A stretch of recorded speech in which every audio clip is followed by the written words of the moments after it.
Well, I think this is a fantastic article because it was developed in 2009 and published in the MIS Quarterly, but it's literally foundational for CIO leadership. And this gentleman, David Preston, Professor David Preston, was kind enough to send it to me. And I think it could be useful for you as an IT business leader, as a CIO. And look how it refers it to the CIO and its top management team, TMT, and how to develop a shared vision, the key to IS strategic alignment. And these principles still apply today. And I highlighted through this document and how the IS strategic alignment has been linked to superior performance, and it's imperative that the meeting of the minds of the CIO and the top management team, and essentially, if you don't do this, it's going to create these rigidity traps that are going to, in a fast-paced environment, really slow you down. And the importance of having a co-evolution between IS strategy and business strategy.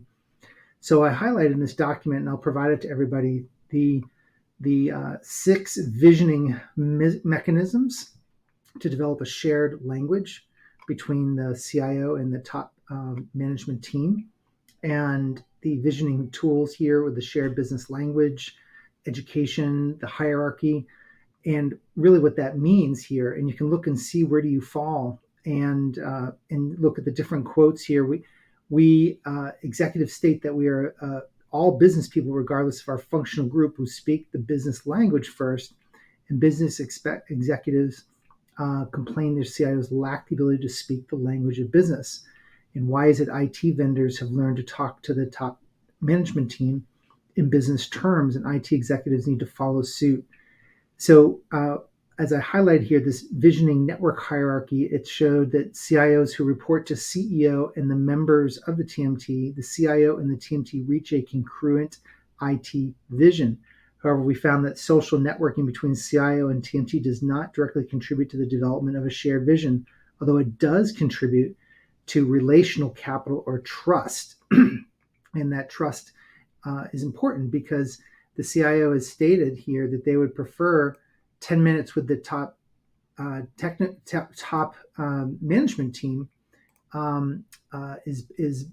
the 10 minutes with the top management team rather than having 10 hours of informal interaction to develop that trust. And in this, the authors talked about the CIO education leadership, and the CIOs who educate the top management team provide a realistic view of capabilities, and the role of the educator is one of the most important elements of the CIO job. So I encourage you to look through the highlights that I have here, and looking through these 5 configurations of the visioning mechanisms, and finding out whether you're a star, a confidant, an executive, an educator, or an underperformer.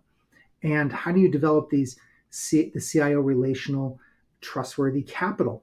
And so what I want you to do in particular is also go down here to this section where you see where CIOs with limited structural power adopt the confidant visioning configuration, and CIOs who belong to the top management team but don't report to the CIO adopt the educator configuration, and the CIOs who belong to the top management team and report to the CIO, however, adopt the executive configuration. So you can see how you fit and match to your organization, because not all reporting structures are the same, as we all know. So enjoy this. Let me know in the comments below what you think. And if you'd like more presentation of research like this that is evergreen in nature, let me know.